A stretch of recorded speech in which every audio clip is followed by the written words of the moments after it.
Desde Jurassic Park, sonhamos em recriar os dinossauros. Eles dominaram o planeta por mais de 100 milhões de anos. Quem não gostaria de vê-los de perto? Mas a ciência por trás dessa fantasia parecia impossível. Até agora. Atualmente, a nova ciência combina paleontologia e genética. Uma nova geração de caçadores de dinossauros usa avanços genéticos extraordinários para explorar o DNA dos descendentes dos dinossauros, as aves. Estudos feitos no DNA dessas aves revelam que elas conservam antigas características que pertenceram aos dinossauros. Acho que as aves podem desenvolver dentes. Estamos conseguindo caudas parecidas com as dos dinossauros em aves modernas. Não apenas dentes e caudas, mas também escamas e patas. Eles revivem a possibilidade de criar um dinossauro vivo, mas de uma maneira que jamais imaginamos. Estamos chegando perto. A tecnologia avança. Acho que a única barreira que existe é a filosófica. Será que a ciência é capaz de trazer os dinossauros de volta? A volta dos dinossauros. Recriar os dinossauros pode não ser uma boa ideia. Mas e no futuro? Isso será possível? Para tanto, precisaríamos do DNA de um dinossauro. Por incrível que pareça, atualmente há indícios de que podemos encontrá-lo. A primeira tentativa aconteceu em 1992, quando Raul Cano e seu ex-aluno, Hendrik Poinar, conceberam um estranho experimento. Eles tentaram recuperar o DNA de um inseto quase tão antigo quanto os dinossauros, preso no âmbar, uma seiva de árvore endurecida transformada em pedra transparente. Especulações sobre essa possibilidade inspiraram a história de Jurassic Park. Cano decidiu experimentá-la de fato. Esta é uma abelha sem ferrão, provavelmente de 25, 30 milhões de anos. Esta é uma formiga. Podemos ver a cabeça. Aqui estão o tórax e o abdômen. Isto é uma mosca. O tecido está muito bem conservado. Imagens como essas levantaram a possibilidade de criar um Jurassic Park, porque é possível que alguns desses organismos tenham sugado o sangue de um dinossauro e conservado o DNA do dinossauro. A ideia parecia engenhosa, mas impossível. Até que Cano decidiu procurar DNA antigo com uma técnica nova, capaz de detectar os menores fragmentos de DNA. Eles começaram esterilizando o âmbar. Em seguida, acrescentaram nitrogênio líquido congelante. Agora o nitrogênio líquido começou a borbulhar. O âmbar vai esfriar bastante e quebrar. Com isso, teremos acesso ao seu interior e poderemos coletar as amostras. Em seguida, Cano triturou o tecido e adicionou produtos químicos que formaram milhões de cópias de minúsculos fragmentos de DNA, para então poder detectá-los em um gel. Surpreendentemente, depois de muitas tentativas, eles conseguiram detectar uma pequena sequência do DNA de uma abelha de 40 milhões de anos. Pouco tempo depois, os cientistas do Museu Americano de História Natural recuperaram o DNA de um cupim da antiguidade. De repente, o impossível parece possível. Ainda que as chances sejam ínfimas e os fragmentos muito pequenos, parece que de fato somos capazes de encontrar o DNA de dinossauros. Na época foi muito bom porque tivemos a grande satisfação de saber que havíamos conseguido uma coisa inédita. Ficamos empolgados por muito tempo. Mas depois os ânimos esfriaram. Nos anos que se seguiram, todas as tentativas de reproduzir os experimentos falharam. E a extrema sensibilidade do teste de DNA levantou a suspeita de que os pequenos fragmentos recuperados teriam sido contaminados. é preciso ser extremamente cuidadoso para não introduzir DNA na amostra, seja do ar, da boca, do cabelo ou da roupa.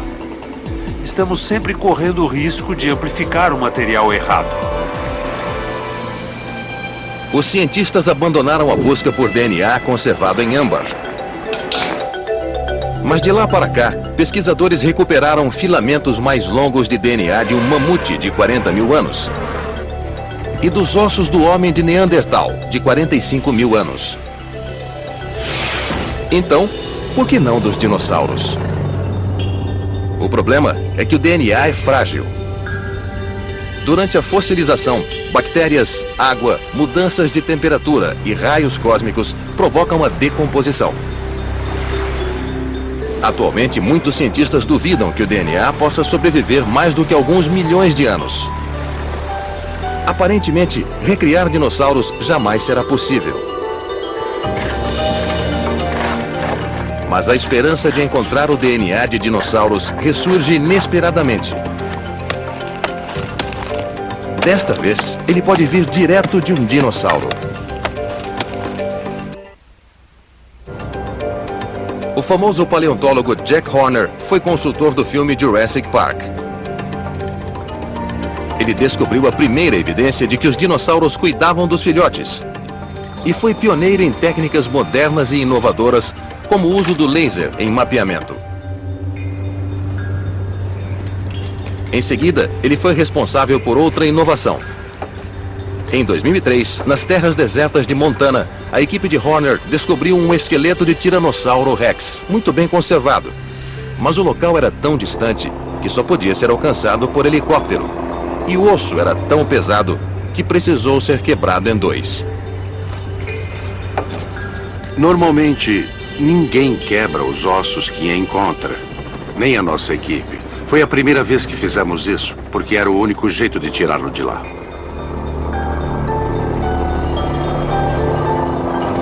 Horner entregou um pedaço do osso a uma de suas ex-alunas, a paleontóloga Mary Schweitzer. Ela o examinou e imediatamente percebeu uma estrutura incomum em seu interior. Era semelhante a um tipo específico de osso encontrado apenas em aves prenhas. Surpresa, ela pediu à sua assistente, Jennifer Whitmire, que fizesse algo poucas vezes tentado. Elas o colocaram em uma solução ácida para diluir alguns dos minerais da superfície. 6 horas depois, Whitmire o examinou de novo. Ela veio correndo e disse que eu não ia acreditar. Quando colocou um pedaço pequeno na água para interromper a reação, o osso esticou e se espalhou por todo lado. Percebemos que tínhamos alguma coisa muito em comum. Parecia um tecido mole. Não imaginávamos encontrar tecido mole. Achávamos que tudo estaria fossilizado e, portanto, não podia haver tecido mole. Quando examinaram as partes próximas do osso, ficaram ainda mais surpresas. Os vasos sanguíneos saltaram, foi inacreditável. Achei que aquilo não era possível e fizemos de novo e de novo. Enfim, foi um daqueles acontecimentos científicos surpreendentes, uma coisa que não acontece com frequência. Não deveria haver vasos sanguíneos em ossos fossilizados. Muitos cientistas acreditam que moléculas orgânicas não duram mais do que 100 mil anos. Mas o osso de Schweitzer tem 68 milhões de anos. A presença de tecidos moles e de células indica que existe um processo que desconhecemos completamente. Acredito que precisamos reavaliar todo o processo químico que transforma um osso em fóssil. Então, Schweitzer e Horner começaram a busca por mais tecidos moles. Seria possível que os ossos expostos nos museus do mundo todo contivessem tecido de dinossauro com proteína e talvez até DNA? Pronto, peguei. Na Universidade do Estado de Montana, eles buscaram outro osso em potencial para sacrificar. Vamos colocá-lo aqui. Não gosto de fazer isso. Levou muito tempo para ficar assim. Dá para ver todas as marcas que ele tem. E agora vamos quebrá-lo. Não importa que esteja bem conservado, nem que seja bonito. Nós vamos examiná-lo. Este é o ponto. Esse ponto está bom. As ferramentas escolhidas são o martelo e o cinzel. Com muito cuidado. Um pouco mais pra cá. Vamos separar agora. Vamos. Está pronta? Muito bem, vamos lá. Pronto. Olha só. Que interessante. Depois do processo, eles também pareciam conter tecidos moles. Mas ela ainda precisava de provas. Para isso, usou um poderoso microscópio eletrônico. E então observou minúsculas estruturas 4.000 vezes ampliadas e com tantos detalhes que era improvável que fossem fósseis mineralizados. Aparentavam ser células microscópicas que formavam ossos de dinossauro. Isto é um osteócito. É uma célula formadora de ossos.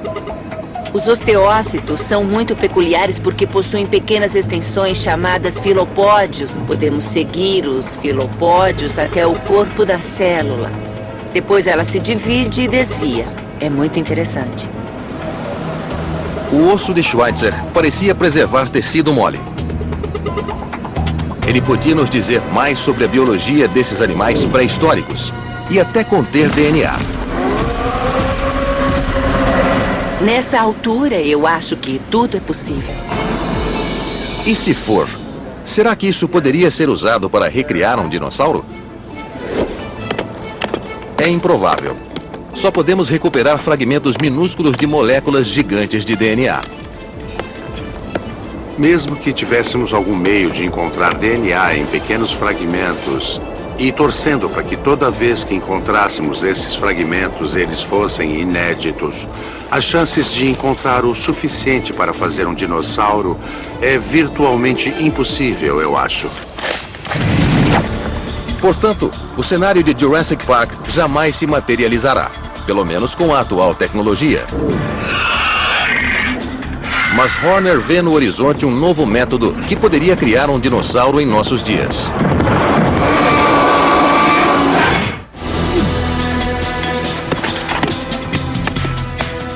Jack Horner percebeu que jamais encontraremos DNA suficiente para fazer um dinossauro. Mas agora, ele acompanha novos e poderosos recursos. Avanços revolucionários na genética que criam uma nova possibilidade de fazer um dinossauro em carne e osso. Se quisermos ver um dinossauro em nossos dias, existe a possibilidade de pegar uma ave e trabalhar em sentido inverso. Basicamente, retroprojetando uma ave, usando o seu DNA ancestral e apertando os botões certos. Teoricamente, poderíamos transformar uma ave em dinossauro.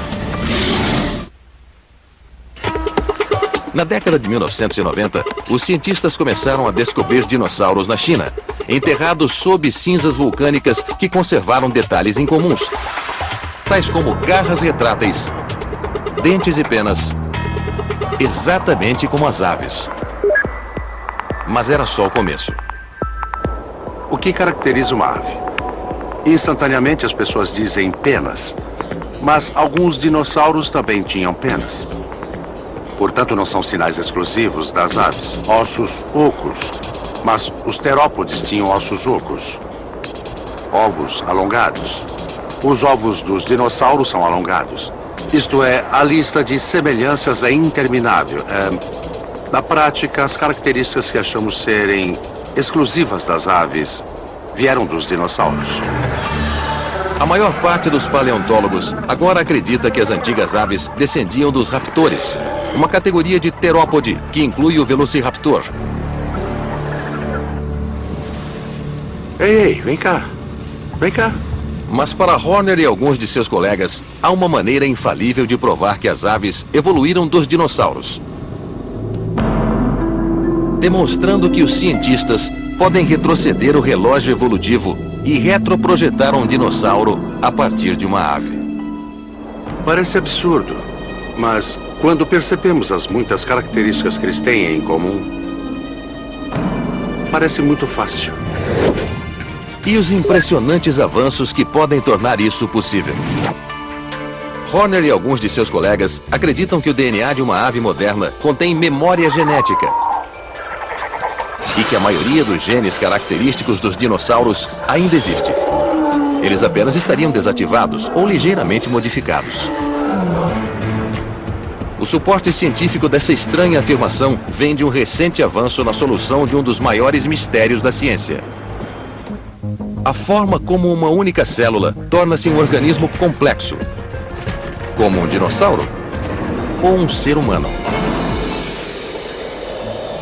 Como o nosso DNA é imenso, os biólogos sempre acreditaram que aproximadamente 100 mil genes modelariam o desenvolvimento do nosso corpo.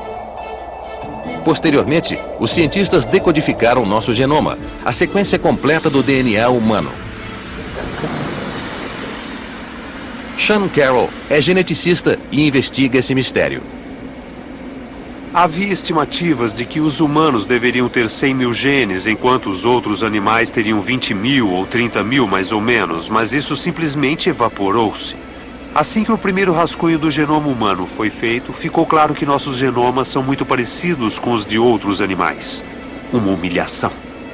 Surpreendentemente, apenas 5% do nosso DNA contém genes ativos. E os outros 95%? São chamados de DNA lixo. Trata-se de sequências repetitivas cuja função é desconhecida, com genes cheios de mutações que não nos prejudicam porque estão inativos. É como se fosse lixo no nosso quintal. Se os vizinhos não reclamam e ele não desvaloriza a nossa casa, ninguém joga fora. A seleção natural funciona mais ou menos assim. Apesar de nossa extraordinária complexidade, possuímos apenas cerca de 20 mil genes. Aproximadamente o mesmo número dos outros mamíferos, répteis, aves e dinossauros. E o mais surpreendente é que o número de genes que molda o corpo dos animais é bem menor. Os cientistas descobriram isso quando notaram que uma única mutação pode mudar dramaticamente o aspecto de um animal. Isso aqui é uma... Geneticista Sean Carroll. Essa mosca é mutante. Sofreu uma mutação dramática. Suas antenas foram substituídas por patas. No alto da cabeça, a mosca tem patas curtas e dobradas. Esta é outra mutante. Aqui uma mosca do deserto. Ela tem asas e patas. E esta é uma mutante, sem asas. Mutações como esta revelam que uma mosca possui apenas 8 genes controladores, chamados genes home ou box, que ordenam a identidade das principais partes do corpo. Quando um gene é ativado, ele diz a outros genes onde formar partes da cabeça, das patas, do abdômen e outras regiões. É uma pequena parte do cromossomo da mosca que contém todos os genes controladores. O que causou espanto ainda maior foi saber que nossos genes controladores são muito parecidos com os dos outros animais. Até onde nós sabemos, temos os mesmos mecanismos dos outros vertebrados. Dos peixes de aquário, dos dinossauros, dos elefantes, dos ratos. É tudo igual. Não é exagero afirmar que os biólogos ficaram abismados. No total, aproximadamente 1000 genes controlam o desenvolvimento do corpo de todos os vertebrados. Portanto, pequenas mudanças podem ter grandes efeitos. Em 1994, Carroll fez uma nova descoberta mostrando que espécies intimamente relacionadas, como dinossauros e aves, possuem ainda mais genes em comum. Ele descobriu que a borboleta reutiliza um antigo gene controlador de uma nova maneira. Na lagarta, o gene diz ao corpo onde formar antena e patas. Mas quando a lagarta se transforma em borboleta, o mesmo gene diz onde as asas vão ter manchas. Observem as manchas verdes. Aí está. Cada mancha verde vira o ponto central, a área branca de cada uma dessas manchas. É dessa maneira que acontece boa parte da evolução, com genes muito antigos usando novos truques. Carroll acredita que solucionamos um dos maiores mistérios da evolução. a origem de novas características. Novas espécies frequentemente surgem não com o desenvolvimento de novos genes, mas usando genes antigos de novas maneiras, mudando a época e o local onde os genes são ativados ou desativados. Essa descoberta mostra que o DNA de uma ave é bem mais parecido com o DNA de seus ancestrais dinossauros do que podíamos imaginar. O inventário dos genes de uma ave é muito parecido com o inventário dos genes de um dinossauro.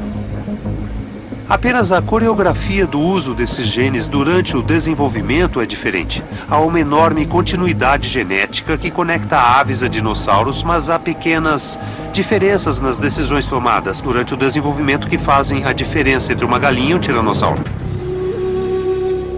Para Jack Horner, essas descobertas trazem uma revelação impressionante. O genoma da ave é basicamente o genoma do dinossauro. Então só precisamos fazer uns ajustes para chegar ao dinossauro. De repente, o desafio de recriar dinossauros ficou bem mais fácil.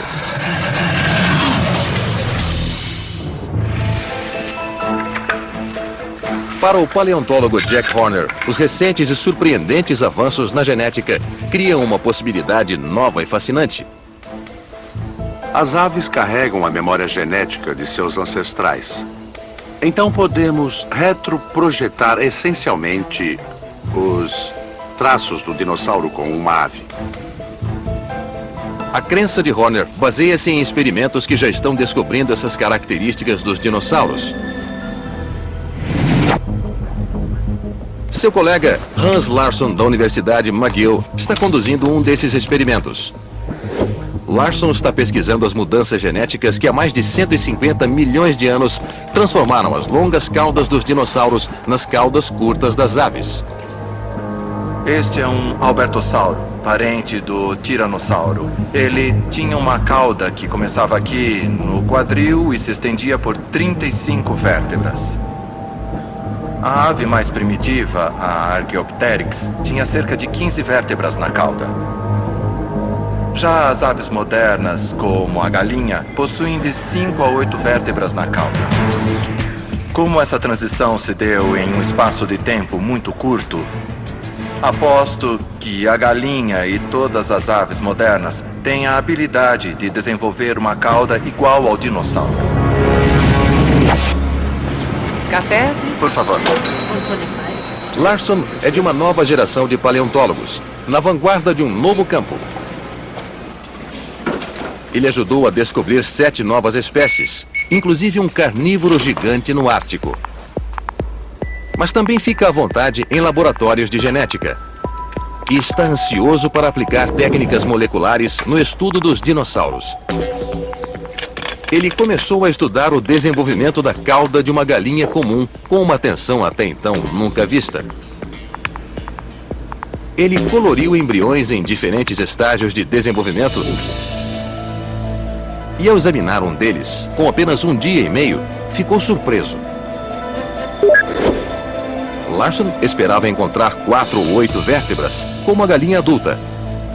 Em vez disso, encontramos imediatamente e com muita facilidade até 16 vértebras totalmente formadas no início do desenvolvimento do embrião.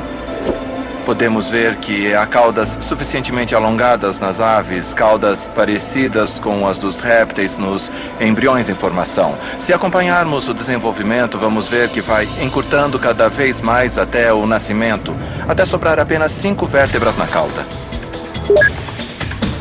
Larsson descobriu que o embrião de galinha tem uma cauda quase tão longa quanto a de um Archaeopteryx, o animal transitório entre os dinossauros e as aves. Há cerca de 150 milhões de anos, as aves não têm esse tipo de cauda, mas sempre a carregaram durante o processo embrionário. Agora Larsson tenta reverter a evolução. Será que ele conseguirá fazer uma galinha adulta desenvolver uma cauda de dinossauro? Ele começou com uma lista de genes que suspeitava serem controladores do crescimento da cauda. Queria ver o que aconteceria se esses genes permanecessem mais tempo que o habitual. Larsson implantou uma gota na ponta da cauda em desenvolvimento. Ela contém a mesma proteína que um gene produziria se tivesse permanecido ativo. 7 dias depois, ele verificou se a cauda em desenvolvimento estava mais longa que o normal. Um por um, ele testou os diferentes genes. E depois de alguns meses, tirou a sorte grande. O que descobrimos é que podemos deixar a cauda um pouco mais longa. Agora temos mais 3 vértebras na cauda. Mas o que mais me deixa entusiasmado é que a estrutura onde a vértebra está se desenvolvendo também está aumentando. Larson suspeita que o sistema genético para desenvolver a cauda do dinossauro continua intacto nas aves modernas. Só está desativado. Isso mostra o verdadeiro responsável pela mudança no formato de dinossauro para o de ave. Agora podemos ir ao âmago da questão, à genética e aos pares básicos do genoma, para saber o que mudou entre os dois animais. Larson está retrocedendo o relógio genético em milhões de anos. Não vejo razão para não tentar desenvolver experimentalmente uma cauda igual a de um dinossauro em uma ave moderna. O método para esse desenvolvimento já está pronto. Se as aves podem desenvolver caudas de dinossauro, por que não dentes? Já que a cauda do dinossauro está no DNA das aves, será que outras características também não estão? Vez por outra, um traço evolutivo antigo aparece naturalmente como atavismo, um traço ancestral reprimido. Esse golfinho recém-descoberto possui vestígio de patas. Os golfinhos modernos não têm mais patas, mas seus ancestrais tinham. O gene que desencadeava a formação de patas está agora desativado. Mas o circuito genético para isso ainda existe. E vez ou outra, uma mutação ativa o gene. Às vezes, bebês humanos nascem com um atavismo. Uma cauda com vértebras, lembrança de nossos ancestrais. Em 2005, Matt Harris e John Fallon, da Universidade de Wisconsin, descobriram um novo atavismo que vincula aves a dinossauros. Uma noite, Harris estudava o desenvolvimento de penas em uma linhagem de galinhas mutantes. Ao examinar um embrião de apenas 14 dias, ele observou algo estranho. Examinando a cabeça, eu encontrei o bico. Havia estruturas que não deveriam estar lá. Pareciam dentes. Ele o mostrou a Fallon, seu orientador, e juntos tentaram compreender o significado daquilo. Ficamos surpresos. Ver uma galinha sorrindo é, de fato, uma coisa incrível. Mas seriam dentes de fato? Qual seria a aparência dos dentes das aves? Começamos a especular quais seriam os parentes mais próximos das aves e chegamos aos crocodilianos. E nós poderíamos estudar os jacarés. Eles extraíram o bico de um embrião para examinar as estruturas mais de perto e viram claramente que elas possuíam o formato de espada, como os dentes dos jacarés. Dividiram a estrutura e a compararam com um pedaço de dente de jacaré no mesmo estágio de desenvolvimento. O que vemos aqui é que no embrião do jacaré há pequenas saliências, que são os dentes embrionários em formação. No mutante, vemos características semelhantes na mesma região. O mesmo programa está sendo ativado. Este mutante está desenvolvendo dentes. É aqui que temos uma depressão, está vendo? Essa galinha está começando a desenvolver dentes similares aos do jacaré, Tiranossauro Rex e Archaeopteryx.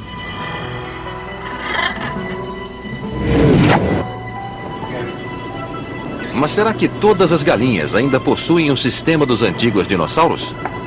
Harris decidiu experimentar para ver se conseguia criar dentes em uma galinha normal. Ele abriu um ovo e, através do orifício, injetou um vírus no embrião que estava com o bico em formação. O vírus iria se infiltrar no DNA da galinha, carregando consigo um gene que dá início ao desenvolvimento de dentes em outros animais. Harris suspeitava que esse gene estivesse presente, mas desativado na região do embrião que forma o bico. Mas esse experimento tinha poucas chances de dar certo. Fazer um dente é uma coisa muito complexa. E a ideia de ativar um gene que tornaria isso possível num animal que não desenvolve dentes há mais de 70 milhões de anos é muito mais complexo. Não é brincadeira, é tempo demais. 2 semanas depois, ele examinou o embrião e descobriu uma conexão com o antepassado da ave. E foi isso que descobrimos. É muito interessante. Esta é a boca de uma das galinhas do nosso experimento. E dá para ver claramente que ela desenvolveu um par de estruturas na mandíbula inferior que parecem dentes. Então uma galinha normal pode mesmo desenvolver dentes. Nós dois ficamos surpresos. Foi uma coisa totalmente inesperada. Parece óbvio que as aves ainda guardam a memória evolutiva dos estágios iniciais dos dentes. Um gene regulador que diz ao bico para fazer dentes não está mais ativado. E eles possuem a mesma forma curvada dos dentes dos dinossauros.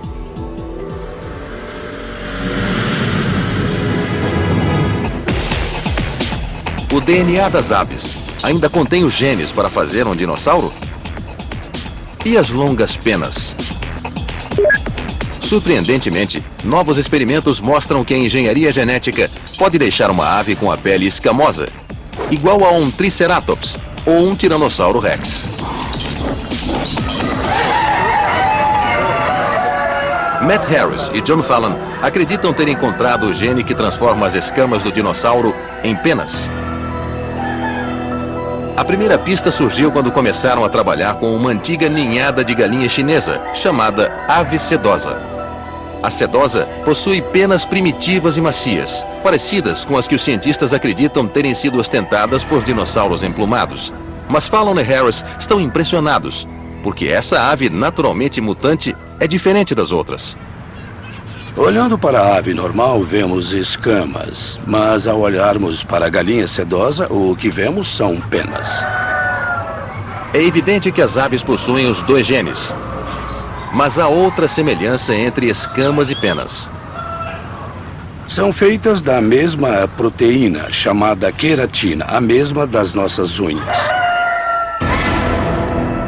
Harris e outros já descobriram que 2 genes orquestram o complexo desenvolvimento das penas. Para testar, ele decidiu fazer o pé da galinha desenvolver penas ativando um dos seus genes criadores, antes que as escamas se formassem. Ele revestiu o pé do embrião com a proteína que o gene produziria. E esperou.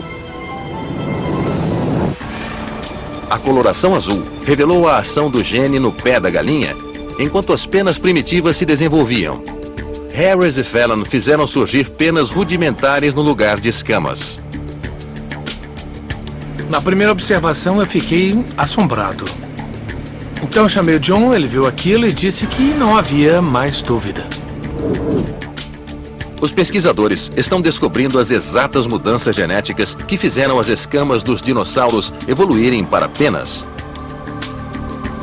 Seus experimentos sugerem que com pequenas mudanças é possível retroceder o relógio evolutivo e substituir as penas das aves por escamas iguais às dos dinossauros.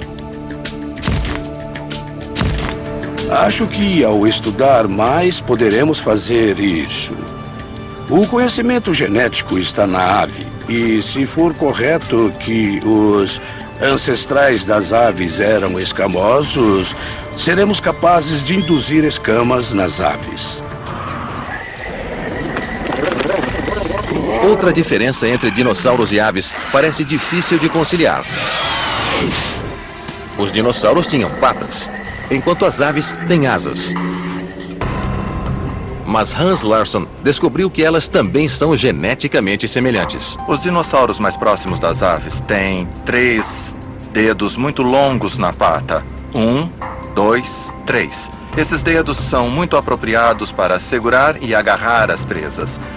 Se compararmos com as aves modernas, veremos que elas também têm 3 dedos nas asas, como esta, por exemplo. 1, 2, 3 dedos, mas foram modificados para voar.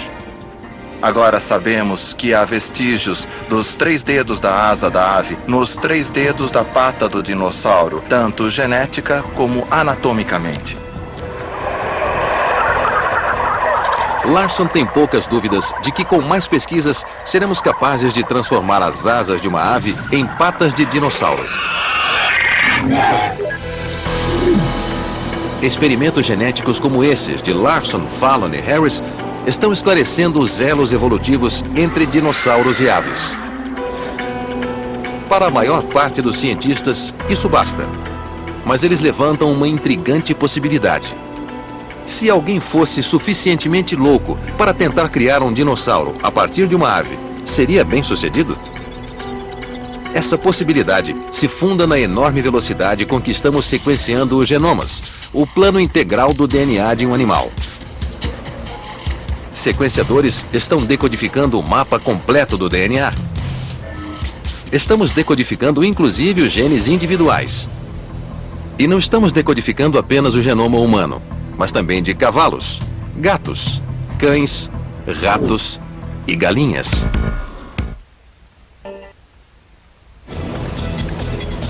Se pudéssemos criar os genes de um dinossauro, poderíamos fazer o que foi feito em Jurassic Park? Parece fácil. Começamos com o DNA de uma avestruz. Torcemos levemente os genes para criar novas características. Implantamos o DNA em um ovo de avestruz e pronto, temos um animal. Mas, como sabemos, não é tão simples. Primeiro precisaríamos fabricar o DNA do dinossauro. Por sorte, já temos máquinas que fazem isso. Esses sintetizadores enfileiram as unidades primárias de DNA, chamadas de pares básicos. Atualmente, as máquinas só conseguem fazer filamentos com 600 mil pares, enquanto o DNA de uma ave contém 1 bilhão e 800 mil pares básicos. Mas os sintetizadores de genes estão se desenvolvendo rapidamente e talvez não seja necessário recriar todo o DNA. Talvez apenas substituir partes pequenas e selecionadas. Já temos pequenos cromossomos artificiais que foram introduzidos em embriões que desenvolvem e dividem seus genes. A tecnologia avança rapidamente não só no sequenciamento dos genes, mas também na habilidade de juntar esses genes e produzir longos filamentos de DNA. A tecnologia está apta para fazer isso. Se conseguirmos criar o DNA de um dinossauro, conseguiremos criar um animal por intermédio dele? Parece incrível, mas essa tecnologia talvez exista em um laboratório de clonagem. Mark Westhuizen sabe melhor do que ninguém como criar vida através do DNA. Ele e seu colega Dewey Kramer, da Universidade A&M, do Texas, clonaram mais espécies do que pesquisadores de qualquer outro laboratório. Ele adora maçãs. Eles clonaram um cervo de rabo branco, um touro Angus negro. Viu? É só um bebê grande. E essa gata que tem seus próprios filhotes. Para fazer uma avestruzsauro, teríamos de começar com um ovo de avestruz, usando o mesmo processo que Westhuizen usou com um óvulo de vaca. Sua equipe começou colocando o óvulo sob um microscópio dissecador e preparando uma pipeta de sucção. Primeiro, era preciso remover o DNA existente. O que vamos fazer agora é retirar o DNA do óvulo, extrair o núcleo. Em seguida, o DNA artificial seria inserido dentro do ovo de avestruz. Aqui temos uma célula, neste caso representada por uma célula bovina. O desafio é injetar essa célula dentro deste espaço. Depois disso vem o processo de fundir as duas células para efetivamente transferir os cromossomos que estão dentro do citoplasma do óvulo. E então o óvulo vai processá-lo como processaria um esperma. Teríamos de descobrir a mistura certa de química para dar início ao processo de fertilização. Por fim, implantaríamos o ovo fertilizado em uma avestruz e torceríamos para que ele se desenvolvesse e incubasse. Mas mesmo isso não é tão fácil como parece. No espaço de apenas 10 anos, descobrimos que precisamos mais do que DNA para criar um embrião vivo. O ovo também oferece moléculas vitais que se juntam ao DNA e dão início ao complexo momento em que os genes começam a ativar-se e a desativar-se. Ninguém sabe se o ovo de uma avestruz moderna forneceria a mistura química correta para que os genes de um DNA antigo iniciassem uma vida. Sem dúvida, fazer um dinossauro do zero é uma tarefa gigantesca. Mas isso não significa que seja impossível. Se encontrarmos o DNA viável, que é uma das partes cruciais de toda a equação, então eu acho que seria razoável supor que poderíamos fazer o sistema funcionar. Todas as evidências até agora sugerem que isso pode ser feito. Nossos cientistas fizeram coisas que ninguém jamais havia feito. Sim, mas seus cientistas estavam tão preocupados em conseguir que nem pararam para pensar se podiam.